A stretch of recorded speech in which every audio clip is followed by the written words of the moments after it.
think we're live. We are. So welcome, gentlemen, and thank you very much for joining me today. I just have a few questions to ask you, but first I'd like to say this is Agora's founders meeting. We're discussing current events and history and anything we need to ask for our founders of Agora World. So I'm going to let them introduce themselves and I would also appreciate if you described Agora World in 2 to 10 words or less. Sky, you want to kick it off? Oh, sure. So introduce myself. Hi, I'm Sky Nite, CTO of Agora World. And yeah, about myself, I've been working in the VR, XR space for about almost 8 years now. It's coming up on 8 years. And yeah, basically, I mean, really quick rundown. I was in my final year of college when I had, over that summer, written a book about virtual reality since I had tried a headset at a conference. This was the DK2, for those of you who know what that is. Geez, I'm getting old now, you know, it's like, it was all so new. Now it's also new, but still old. Yeah, but basically dropped out of college my last year to pursue VR full-time. Started a VR game company, transitioned from that into development because I was at the time an English major, and so taught myself development and how to use Unity and do those type of things, and then transitioned to working in the industry for a while for a company called Upload, as well as building some courses with Udacity for VR development, and then indie game development, freelance development. I probably skipped some things there, but yeah. Met Ethan two-ish years ago, and then we started working together, and then we're about 1.5 years now on Agora World. So, well, thank you. And Ethan? Yeah, my background. Yeah, I'm Ethan Berg. I'm the co-founder and CEO of Agora World. Sorry, I started Agora while I was a student at Temple University, sophomore year. So right at the end of that, I started. I also, like Sky, maybe a few generations later, I tried a Oculus Rift headset for the first time. My dad brought it home and just blew my mind on how real it felt to be with other people virtually. I've always grown up playing video games. I have friends I've met online that I've never met in person. And, you know, for me, online communities they're normal, just as much as the real world communities are, and just equally as important, if not more important at this point as a global world. So we started envisioning Agora, and you know, started working with Sky since I have a no-code background, so I'm a no-code founder. And I think what we've started building at this point is the way I would describe it for you, Bobby, is a real-time social platform where people can explore and create shared digital experiences. You know, leaning more towards professional experiences, but I think that it's really just about bringing a community together in real time in a way that you can't currently do. You know, something that feels real, something that can create memories and bonds between people far away from one another that typically wouldn't have the chance to run into one another in the real world. Yeah, I think we're trying to bridge the gap between what the real world offers and some of the areas that in the digital world could improve to become closer to that and feel more real, like the real world. Well, yeah. As founders of a new company, it's vital that you meet certain goals. So what are your visions for 1 year, 5 years, and even 10 years down the road? Sure, I can speak to that, I guess, first. So I think the biggest thing for this year is getting the creation engine, the kind of the engine with which, you know, our community and ourselves as well will create to a point where we feel confident that it's, if not the best in the industry, at least one of the best in the industry. And with that, you know, the power. So specifically, there's sandbox features. So basically the no code side of things, making that as seamless as possible while also being able to hook into more complex systems. We also do want to get an SDK out there distributed so that developers can also help us build and do things that are maybe, you know, supplementing the sandbox, building parts of the sandbox, but being able to distribute them. And then what else? Yeah, Ethan, you want to chime in? I think at the end of the day, what we're looking to build again is that the foundation that can power immense and a variety of different, very diverse experiences across the board, shared experiences. And I think it's really putting the foundation and the tools in place so that anybody can do it. Right now, obviously, there's a pretty high barrier to entry. Again, I'm a no-code founder. So for me, it's not easy. I couldn't create these experiences myself. It's just not possible. I can create a mobile app with no code using something like Bubble. I can create a website using something like Wix. So I think that what we're envisioning is, why can't it be similar for 3D social experiences? And I think that by looking past what's currently on the market and just focusing in on how we can continue to break our own barriers down, where are areas of conflict that are hard and where can we make simpler, but yet more complex at the same time. I think it's that where that comes together is a place where we can really create an accessible product that works for people from all over the world, any background, any device also, and letting people get involved. And as Sky was saying, on the open side, when it comes to that creator marketplace, the interactables, the SDKs we want to release, we really do want to open it up to people's visions. I think what we found is everyone has a different vision of what they imagine the future to look like, what their world looks like. No one has the same bedroom. And I think that the same thing will come to play for community spaces. No one will ever be alike. And because of that, sorry, what? No, you got it. I was gonna jump in on actually something you said there. Like one thing that I think we've seen like throughout, a lot of at least the internet's history is whenever you give creators access to tools that allow them to do things that they otherwise would not be able to do. Like I personally would not have become a developer. Like I've moved way past Unity. Like I do backend, I do everything now. But like when I first started, it was because of Unity that I was able to see that, oh, if I change this piece of code logic, like instantly on screen, I can see that there is some like game thing, because I had a background game. It's like, oh, well, this is very approachable for me. This like makes sense. And so similarly, I think like what we're trying to do is that next layer of accessibility and abstraction on top of Unity, where even more so people who would never want to become a programmer can still build their own virtual social experience. Yeah, and I think that the important part of that too is not taking away the fact that developers at its core, that the other developers that use Unity and create some unbelievable assets or interactables, mini games, that they have the right to also be plugged into this community. It's not somewhere where I think there are a lot of no code platforms out there that they kind of disregard a lot of developers, and developers don't like that, because that's where their job is helping people create some of these unbelievable experiences. So I do think that there is a value in an open ecosystem that encourages those developers, those designers who would typically be servicing those clients, to rather have their assets and their interactables, plugins available at a lower cost and go more for volume, so that they can still have an impact on where people's designs go, and ultimately they can be discovered if someone wants something more and they like your designs. Like you should be the one to still help with that process. So again, we're just trying to make it easier across the board for developers to deploy these experiences. So it's not a team anymore. Now one Unity indie dev can come and build a social experience for anybody in a week, And I think that that's a beautiful, like it took us year and a half at least to build where we are today, let alone the year before that where we were building a virtual reality shopping platform. So, ultimately we've learned a lot through this process, and understand that if there was a tool like what we're building out there, it would have saved us an immense amount of time. So we're hoping that by providing this to the community, we can have the same impact on them that it would have had on us.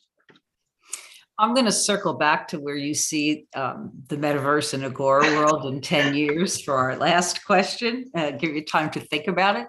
But you were talking about bootstrapping and getting developers to get involved and building this community. What do you see as some of the obstacles to that are in your way right now? And how are you overcoming them? Give that one to Ethan first. To me, I think it's a lack of resources. I'd say time more importantly than anything else. You can only do so much. Everyone can only accomplish so much in a week's time. And I think given that we are quite limited on the amount of time we have to be pretty strategic with the way in which we're operating, what we're spending our time on, why we're spending our time on certain things, more importantly, the why more than anything else. So I'd say that that's definitely the number one barrier. The other one is probably education. I think it's a new space. not everyone really gets this whole thing. It sounds so foreign, even though it's existed for 30 years. People have been inside of these social spaces without realizing it, for a variety of different reasons. There's so many aspects to this ecosystem. And it's not just worlds like ours, but I'd say a thing like Zoom is still under the umbrella of a real-time social space, even if it is vastly different. So, this concept's quite new, but I think the education side of just trying to teach people what this is, why it matters, the impact it's going to have on you, your business, your employees, happiness, whatever it might be, is definitely the number one barrier. Yeah, I think as Ethan mentioned, I think when it comes to the technical challenge side of things, what we're doing is definitely not easy, but it's also at least in my head, very solvable with enough time and effort. And we're not talking years of effort, we're talking months of effort to get a lot of these things online. So I feel pretty good about the challenge there. I think that in terms of struggles, one of the big ones would be just because this is a very fast moving area, one of our core questions, concerns is the platform makers making kind of decisions that then will affect us. We're kind of taking the approach, and that's why we're starting with desktop. It's really the only fully open platform when it comes to distribution, which is kind of sad. That's how things are right now. And so there's the web. I'd add the web to that. Oh yeah. Sorry, yeah, that's true. The web is open, but basically, the issue that we're foreseeing is that if we want to do some of these things that we're thinking about, where it comes to providing that full creator access, people like Apple and in some cases Android are more they kind of control that and make it so it's not so possible. I would love to see peer-to-peer transactions occurring, whether it's through blockchain, cash, or some other technology. Because the 30% cut thing just doesn't really work for, I think, when you get to zero marginal cost on anything, just the use cases change dramatically. So the fees are outrageous across the board. You can name the platform, and they're pretty. OpenSea is the only 2.5%. Pretty sure that's the most. That one's the one I get the most, honestly. That seems somewhat fair. Everyone else is in the 30, 50, 70 range, which is, how does a creator make money, honestly? Yeah, so that's one of our definitely our challenges is how do we navigate that, make sure that the future that we want to happen happens. We're still obviously a very small company, so we're not really the ones dictating that, but maybe if we do something really interesting and people take notice, then maybe we can start to have those conversations. I think that's if we're looking more long term, where we want to be is really pushing this goal of XR, especially because this is this next kind of platform transition that is inevitably going to happen within the next 5, 10, 20 years. How do we make sure that the XR platforms of the future are more open, do provide that level of access without basically what's the word that gets used, extracting rents, right, at a rate that just stifles innovation. So yeah. So with this building momentum, how do you see, why now for Agora? Is what sets you apart from everybody else? Because this momentum that has been going on is fabulous. So why do you think, that is happening? Sky, sure. Yeah, I can jump in there. In terms of timing, all the core pieces that are needed for real-time 3D social, which now, even the timing wise, Facebook's the metaverse, so that timing wise in terms of marketing is great. But the reason that they are doing that is because the actual core structural technology elements, everybody have access to fast internet, rendering being in a place where our computers, even the smallest computers, have really good onboard rendering capabilities. There's just a lot of these macro trends that are kind of converged. Similarly to what happened with VR, nobody realized VR was possible until Palmer Luckey just hacked together some phone screens and put together a headset, and it was oh wow, this is actually really good now. And then people took notice. Similarly, metaverse type online social stuff is in that position where it is very accessible to pretty much everybody. Like at least in the first world, obviously a third world side internet is maybe a different spot right now, but fast internet is like becoming very widespread. So the reason you need fast internet obviously for this stuff is that you have a lot of people talking. Like even just this Zoom call has, you know, a decent bandwidth requirement, but then when it comes to 3D, it becomes even more strenuous, because not only is there talking, I mean, obviously with video can be very strenuous, but you know, if you have 50 people in a room together, that's 50 people all having to have their audio tracked and spatial position and all these different things. So I think that's like one reason. It's just that the tech timing is very good. The zeitgeist timing is very good. And obviously pandemic, I mean, it's made people aware that there's this need to have offline social tools that are better. And so, you know, just like how Facebook changed online social for like asynchronous communication and being able to stay in touch with people, and not just Facebook, but, you know, all of the social media platforms of like kind of the 2008 plus timeframe, last like 20, I guess, years, or last 18 years, 15 years. Similarly, I think we're going to see a similar transition with online real time. And we've already seen the start of it with things like Zoom becoming widespread. I mean, this was not common, you know, even 10 years ago that everybody was on a video conference. And what about 5 years ago? Was it like, you know, FaceTime was the number one used? Outside of Right. FaceTime, people, you know, WebEx, you know, occasionally, I guess, but there wasn't really that drive towards that real-time interaction, I think, which is interesting, even though it existed already, right? So no, you're definitely right on that point. That was what I was going to throw out there, was just like the timing of the world. I think on top of the pandemic, not even just the pandemic, I think what the pandemic really brought to light was just the importance of our lives and how we're spending our time, the flexibility of, you know, choosing when I might need to work, when I have something I need to do for me, my family, you know, people with kids, you know, like you're not always going to be at an office. Like, and I think it's about creating that meaning for why am I here? Why am I spending my time to get in the car, go through traffic to get here, when I could wake up and just start and have my flexibility? And I think that question of why am I going is going to become much louder as we continue moving forward, especially with, you know, like I just graduated from school. A lot of the people that I still know that are there, they all want flexibility. None of them have any interest in going to an office. So I think like growing up in that world where that's what's coming in, we're going to see an increase in the desire to have tools online that allow you to more mimic, I guess would be the right word, like something that would feel similar to if we were to decide to go in person, right? Like how do you make it so it feels like someone's next to you, so you can go to the water fountain and run into somebody on your way to a presentation or whatever it might be.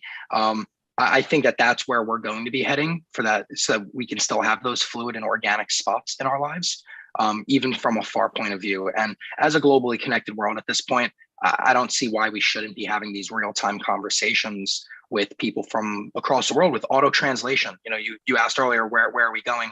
I personally think seamless auto translation is going to be the key for connecting the world across the board.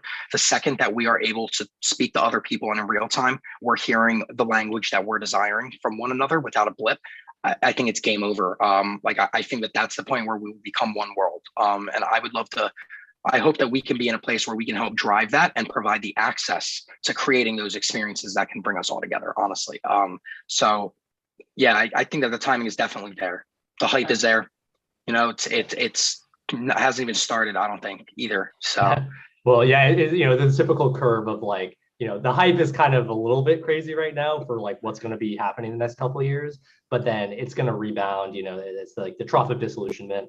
Is inevitably going to happen. I don't know when the trough is going to happen. Exactly. Hopefully we'll have a funding round, you know, under our belt, you know, a new funding round under our belt by then. But it's definitely a long-term technology. But in the short term, there's lots of cool stuff. One thing I want to add to the long-term aspect that we're always thinking about is inevitably we're going to be supporting virtual reality or XR, which is AR, VR, you know, whatever of those technologies. And augmented. Definitely augmented. So. Yeah. So, and the point I make with that is that when we're building and designing, we're always keeping in mind that transition is going to take place. And so really what I see right now, like our positioning, like we want to make the core technology stack of like all the things that are not like the in VR support as good as possible, so that when it's the right timing to actually support XR, we can transition and have all those tools just immediately come over and it'll just be like a few months of work to actually do the UI layer of VR. And because I've done years and years of VR development, I have an idea of what that entails and like what things to watch out for, because there is a lot of unique things in VR you have to worry about, which, ask me questions about that sometime. I could talk hours about like the unique design considerations for VR. I've actually written 2 books about them actually. So yeah, like we can talk about that at some point. That's probably a different conversation though. But yeah, I just wanted to bring up that like that is something that like we're keeping in mind and like is a very important thing. But like all the work we're doing right now is stuff that is going to apply to that whenever we get to it. What was the most exciting thing to date in Agora World that has happened to you so far? Like your biggest milestone when you finally like smiled and said, yay. I mean, there's been a lot, I'll be honest, there's a lot of moments. Starting this while I was at school, for me, it was just like, can I actually build something without knowing how? So even that first iteration, I can picture it right now of that blocky retail store where you could go and pick up a cube or a ball, and it would register. And, like even that in itself, to me, felt like a great milestone. I mean, looking back from where we are now, almost 3 years later, I think the fact that we have a website at this point where you can start building today, that to me feels like the biggest milestone out of everything by far, purely because we're at the point where it's, you can come and start building right now without talking to us. You could successfully figure out and get it done in under an hour. And I think that's unbelievable to me. So yeah, just as like, it's my first company. It's like so for me, I've always been told it's about the execution. And I think that just watching this grow day after day with updates is really what every week is a new milestone for me that we've achieved. And just as exciting as the one before that. That's what I would say, honestly. Sure, I there's 2 for me. There's obviously more, but 2 that come to mind immediately. One was somebody getting hired through our platform. So because we had a career fair, that experience just in general was really awesome too. Just being able to talk to students. Like there was one guy who was like grilling me about questions. I think he was like in like Nigeria or somewhere overseas and having trouble finding his first job. And so I just, was talking to him, like, helping him with his portfolio and stuff like that. But yeah, somebody got hired. So that was a great thing. The second one was the first time I finally got the World SDK internally working, because that was a very big project for me at the time, at least. Now I'm doing more ambitious things, but just being able to like upload from Unity with like very simple, taking like 2 minutes to kind of select which scene I wanted to upload, and then just having any Unity scene available in the app just from like a separate build thing was like very magical, and just was really, really like, okay, yes, it works, that I was super, super happy with. So yeah, just to tag on to that too, I would also say that building my own first world using Unity, that was exciting. As a no code person, that was a challenge and a half, but people can go in it. And I love it. It looks like space for anyone that is interested. It's the room code space. Highly recommend checking it out. The second thing is like almost any experience that we have. Like we had a panel a couple of weeks ago. We had a Philly Tech Week's kickoff event last year. We've done art galleries, nonprofit events, like just going to these holiday parties, like literally any of them where you go in and you see people interacting with one another like they would, running off to go to the racetrack, to the lighthouse, whatever it might be. Like everyone kind of has the same reaction, which is just how amazing it is and how real it feels. And, I think that that's just a joy in itself of being able to connect people in a way that resonates with them. I just think that's a milestone in itself every time we see it, of just, if we can better connect people, then what can't we do? Like that's the whole point of being here, is to make connections and relationships. So. And I do feel the untapped private metaverse spaces is going to explode in the next year and a half, when people realize the benefit of bringing your group into an event rather than wandering around and everyone. Can I rant about that for like a minute? Yeah, so it's like, oh no, here he goes again. So yeah, I mean, just like one of the most common paradigms we're seeing with these like online like 3D social metaverse platforms is this like tendency to have people joining a public lobby. And I think that what you find is a lot of the time, if you're just interacting with random strangers on the internet, it's not necessarily the best experience. And so our approach has been much more focused on let's get you into a 3D social experience with your community. It doesn't have to be people you know. It's just as long as there's some thread that ties you together to some shared interest, then, and there's like some level of like, you know, if you misbehave at this event, like you're going to be blacklisted by this community. So there's got to be some level of like reason that acting poorly is a bad thing. Because, you know, that's a common thing just in social structure right now is like, you know, you don't just go outside and then like act like a complete dick to everybody, or at least most people don't. Some people maybe are that way, but yeah, I think that like that is definitely the approach that we're taking, and I think something that like Bobby mentioned there is people are going to realize like, oh yeah, like you can go online and like not be sexually harassed if you're in these type of more private events. I mean, I think that also just comes with making sure that the tools in order to prevent those things or at least stop them right away is also important. Of, you know, don't hide buttons like that deep in the, you know, the settings tab, right? Like it should be plain and obvious how to get rid of those like right away, quick, plain and simple. I would also say that I mean, just to rant on the private worlds. I mean, everyone's got a house that they fill with physical goods. You know, I know a lot of people that have a link tree. For those familiar, you put every one of your links there.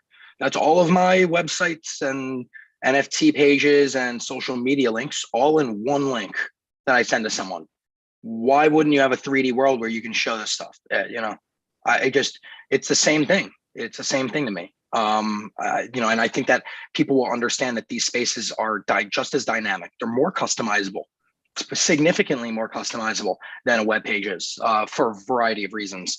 And you know, I think that the real time is going to bring it to life where it's like, you know, you can show people this at once, like all together. I think that that's just unbelievable. It's not like you send in your group chat and it's like, yeah, check this out. Like I would with my friends. It's really like, hey, click this link, and everyone is there at the same time. If all of them click it, they're all there. And that's, yeah, like I think that that's truly going to change the world. So the private spaces, by having unlimited, you really just leave it for everyone to build whatever kind of private spaces that they desire for themselves, for their friends, family, community. And I think that just opens the opportunity to really start recreating even the physical world based on some of the things that we realized from virtual design. I think that we can, you know, virtual design will learn from what we've built in the real world, but what we build in the real world moving forward might be coming out of things that we design and invent in the virtual world. And I think that that's going to be an amazing thing because there's no limit. There's no limits. Before we have closing comments and where you think this will be in 10 years, what is in the development side for Sky, the most exciting thing that's coming down that will be announced or revealed shortly? And on the business side, Ethan, what is like the biggest event that you see Agora really shining at? Yeah, so I'll talk about that end. So on the tech side, definitely the sandbox tool that we're building, the sandbox system. That system is going to basically allow you to almost like Minecraft style in a world or in an event, create your own experience and then save it as a template. And then you can basically launch an experience with that thing that you've built. So I think that is just going to really unlock like what is possible. And once we have that system in place, part of why it's so exciting is that then we can like piecemeal add on to it, you know, as we have ideas in a more scalable manner. So things like portals, you know, any type of interactable object. We already have a mini game that we're going to convert to this system. So yeah, I think that just like once that system's in place, like it really is like, you know, we're going to be able to do a lot with it. And it's going to be quite the undertaking, but we have the designs, at least the initial draft in place of how that's going to look. And we're starting out this week. So awesome. And Ethan? Yeah, sandbox tool is going to be awesome. Yeah, on the business side, I mean, I think that I think Philly Tech Week 2022 and the Philadelphia Independent Film Festival we've got coming up in this May and June. I think that those are going to be awesome, honestly. We've got a really great world recreation of Philadelphia, minus the amount of blocks between each of these distinct locations you'd want to visit. But really, I think that it's just going to bring to life a lot of the features that we have available, a lot of the things that we're capable of doing, and ultimately just what we can empower other people to do. That's why I'm most excited for it, is seeing people far, from all places in the world that have some sort of relationship with the city of Philadelphia, being from it and growing up here, living here my whole life. I think it's going to be amazing to meet people who I normally would never run into because they're not in Philadelphia, but I can run into them there. And, I think that that's just going to be an amazing experience for everyone that's there. So I highly recommend coming to that one on May 6th. Outside of that, we've got, Pat's Steaks is going to be launching a restaurant. So if you want to try the original cheesesteak, they're your guys. You can show up there within the next month or so. We'll keep you posted on that. And we've got a variety of other worlds with Blue Studios and a few of our other community leaders that are going to be creating some unbelievable stuff. So. Great. Well, I have to thank you for your time this afternoon. And before I conclude with your closing comments, don't forget to say where you think 10 years, where we're going to be. So I'll let Sky go first. All right, so yeah, 10 years, where I think it's going. Yeah, I think the biggest question is like what the VR tech, like not just the adoption curve, because I don't think that adoption is actually the thing that needs to improve. Or adoption will come with the devices being more usable. Right now, the current devices are good for short use and like consumer, like games and stuff like that. But if you want to really work in a headset, it's just like still too heavy. Eye strain is a huge issue. There's just some things that need to be solved still. So I think that like 10 years from now, that's like kind of the time frame where I think that it's, I don't know what the percentage likelihood, maybe I'd say like 60% chance that within 10 years, maybe even 70% chance, within 10 years, I think that basically headsets will reach a point where they are maybe a better thing to work in than your typical monitor setup. It's definitely not guaranteed, but I think that's like where things are heading, obviously. It's just a matter of how long. I don't think we're 20 years from that. I do think it's the 10 to 15 year mark. Or 5 to 15 year mark even. So I think like as that transitions, I mean, outside of VR, XR, I think headsets or people are going to become more connected online. I think you're going to see a lot more remote work, which we're already seeing, but I think it's going to continue. Like the genie's out of the bottle there. I think millennials and people below millennial in terms of age are just like going to demand that from a work environment more and more. We're remote first, so we're definitely going to stay remote. That's kind of always been like I personally don't want to be in an office, so yeah, I think that that'll happen. And yeah, I mean, I think just really cool. Who knows what's going to happen in terms of AI? Like those are things that we keep an eye on. But I do think that creation is going to become easier and richer.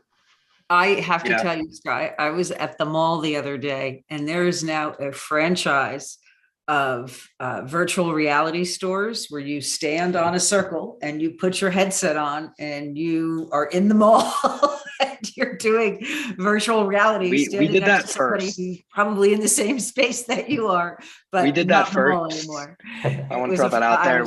Blown away.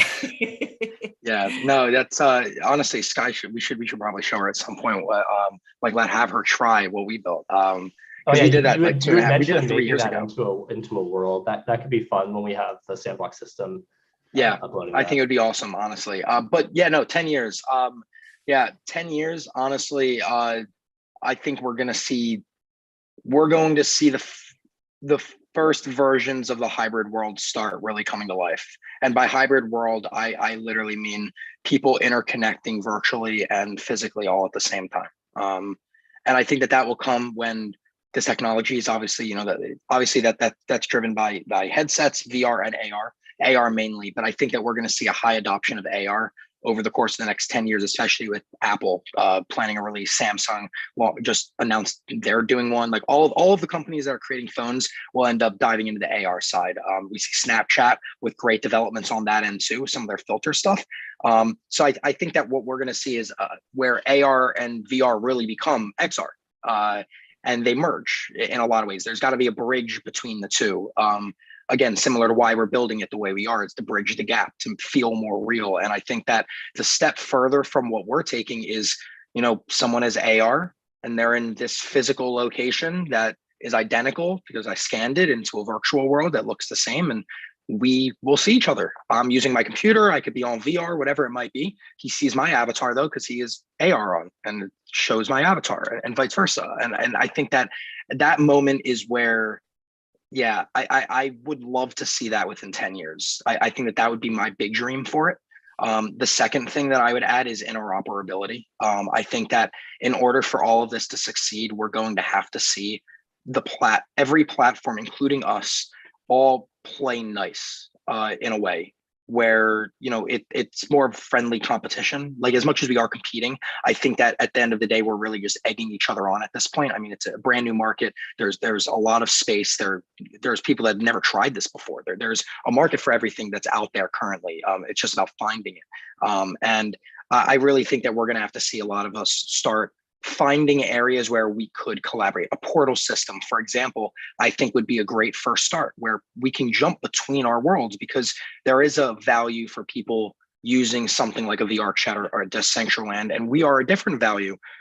Coming to us is very different than why you would go to a different platform. And I think that that's really the beauty of it, is you're going to need a way to get from A to B, just like a train system.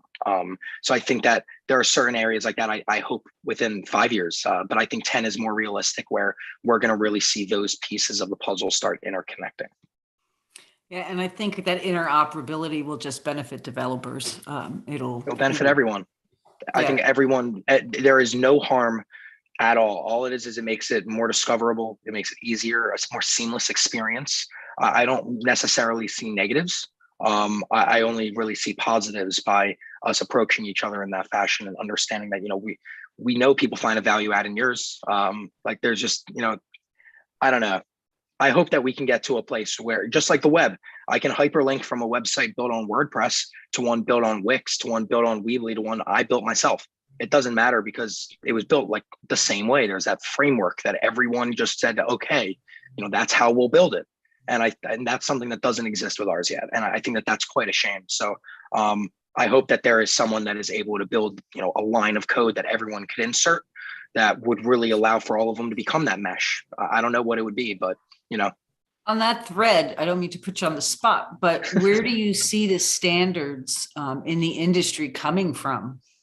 I think Kronos Group will really be a big driver. They've got the OpenXR group. I think that they are probably going to be one of the main ones that are really pushing for this. They've got a lot of open initiatives, a lot of the high-end game engines. There's people from a lot of these teams that are on those boards talking about open standards. GLTF would be the first one. Like that was kind of the first example of that. I also think the OMI group would probably be the other one, because they're working on more like the interoperability side of like trying to find the open standard for that. So I really hope that these groups can come to life. But at the end of the day, as much as these groups can create and do, I do think that a lot of the pressure is going to be on people like us, the people that are creating the platforms and the core technology to build on top of. Because if we aren't encouraging it or using it, it doesn't matter if it was built, because then, it's not all connected. So I do think that those like us are going to be the ones that hold the most power when it comes to whether standards are adopted or not. Not everyone uses GLTF yet, even though that's a standard, right? So again, it's hopefully within 10 years. Well, I have to thank you for your time. And I have to say, I'm looking forward to next month's founders meeting as well. So subscribe to our YouTube if you're watching this, and we'll see you next month. Thanks for having us.